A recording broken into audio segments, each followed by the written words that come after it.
Kita beralih ke kasus Vina dan Eki. Sebelumnya pada tanggal 27 September, sidang PK6 terpidana kasus Vina digelar di lokasi kejadian.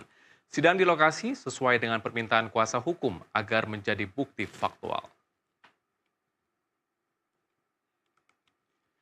Tiga majelis hakim, Ari Ferdian, Rizka Yunia, dan Galuh Rahma Esti, hadir dalam sidang di lokasi.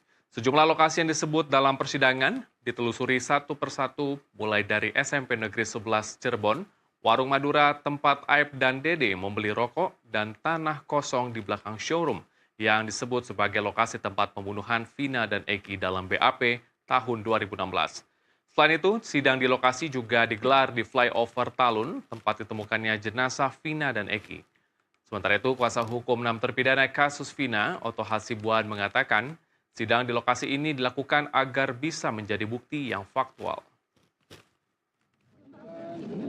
Jauh sebenarnya dari tempat ini sekarang kita berdiri ini, yang tempat katanya di sini adalah tempat mulainya lempar-lemparan, ya kan? Ada orang lewat lempar-lemparan batu. Kemudian setelah itu dikejar dari sini sampai ke flyover, ya kan? Sampai di flyover dipukul, kemudian dibawa mayatnya, dibawa orangnya ke tempat sini depan, ya kan?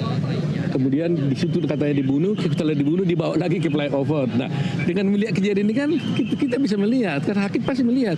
Mungkin nggak seperti itu, berapa jauh. Nah, kemarin ada saksi mengatakan berapa jauhnya, ada yang mengatakan 100 meter. Padahal orang mengatakan nggak bisa 1 kilometer. Nanti kita lihat benar 100 meter. Nah, ketika itu kita tanya, kenapa kau bilang 100 meter? Oh iya, karena saya naik motor, jadi saya pikir itu 100 meter. Nah kalau itu kan bisa keliru kan, tapi dengan adanya pemeriksaan setempat ini, semua itu menjadi faktual. Sejumlah saksi juga dihadirkan dalam pemeriksaan setempat sidang PK6 terpidana kasus Vina. Ketua tim kuasa hukum Oto Hasibuan menjelaskan dari beberapa lokasi tidak ada satupun saksi yang melihat adanya pembunuhan terhadap Vina dan Eki. Pemeriksaan setempat itu tidak ada satupun saksi yang melihat tentang adanya pembunuhan. Tidak ada satu saksi pun. Ya, yang ada adalah berapa orang saksi melihat terjadi kecelakaan, antara lain si Ismail dan juga termasuk Adi Haryadi juga melihat ada, termasuk si Oki juga, bahkan saya juga bahkan Oki membalikkan mayat tersebut, ya gitu. Jadi bahkan Oki yang membalikkan mayat daripada korban tersebut. Jadi inilah menjadi kesimpulan kita bahwa saya ucapkan terima kasih kepada hakim yang berkenan hadir di tempat ini, satu saya. Jadi berarti hakim di sini sungguh-sungguh ingin membuka kasus ini dengan. Sementara itu di dalam sidang PK terpidana kasus Vina kembali menghadirkan ahli digital forensik Rismon Sianipar. Dalam keterangannya, Rismon menjelaskan hasil ekstraksi ponsel memuat percakapan Vina dengan teman-temannya. Kuasa hukum terpidana kasus Vina Oto Hasibuan kemudian memaparkan ada bagian percakapan yang hilang dari hasil ekstraksi percakapan di ponsel Vina dan barang bukti pada 2016 silam. Jadi kalau kita baca tanpa tanda-tanda tadi itu persisnya gimana? Mau nggak Mac ntar dijemput sama SMA sama kita gitu ya, itu ya. Iya Pak, kalau dibuang dulu tanda tanya ya. Apa sebagainya ya. Mau nggak Mac ntar dijemput sama kita.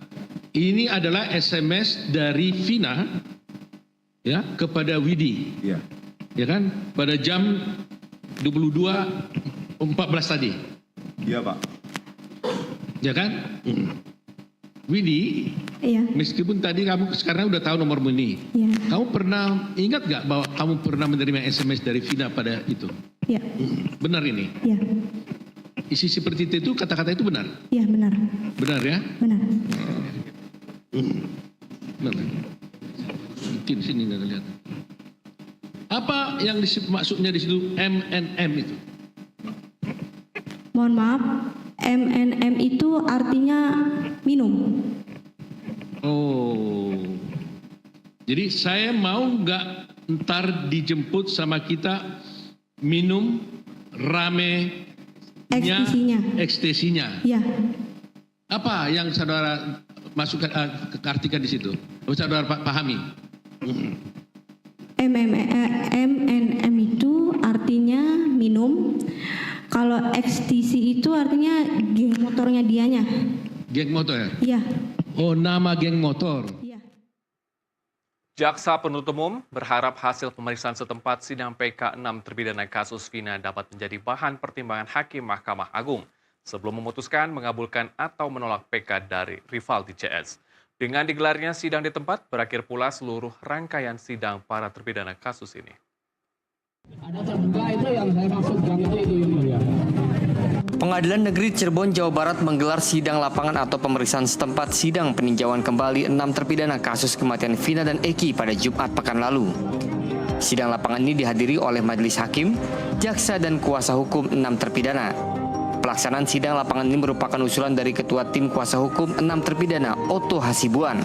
Sidang di tempat ini bertujuan untuk memberikan gambaran perbandingan antara putusan pengadilan tahun 2016 dengan keterangan yang disampaikan oleh sejumlah saksi di sidang PK yang menjelaskan bahwa para terpidana tidak berada di lokasi kejadian tewasnya Vina dan Eki pada Sabtu malam 27 Agustus 8 tahun silam. Menanggapi hal ini, salah satu tim jaksa penuntut umum Gema Wahyudi mengatakan hasil sidang lapangan akan menjadi salah satu pembuktian bagi Hakim Mahkamah Agung untuk memutuskan permohonan PK dari Rivaldi, SK Sandi, Supriyanto, Jaya, Eko Ramdhani, dan Hadi Saputra. Persidangan tadi di lokasi itu hasilnya bisa menambah pembuktian pada nanti Mahkamah Agung apakah peristiwa yang dimohonkan itu memang sesuai dengan keputusannya atau bagaimana. Sidang peninjauan kembali 6 terpidana kasus kematian Vina dan Eki telah selesai digelar di Pengadilan Negeri Cirebon. Sidang yang berlangsung selama 11 hari ini ditutup dengan pemeriksaan setempat atau sidang lapangan di sejumlah TKP di Jalan Saladara, Kelurahan Karya Mulia, Kecamatan Kesambi, Kota Cirebon, dan di Jembatan Layang, Talun, Kabupaten Cirebon. Dari Cirebon, Jawa Barat, Yohanes Fiani, jurnalis NTV melaporkan.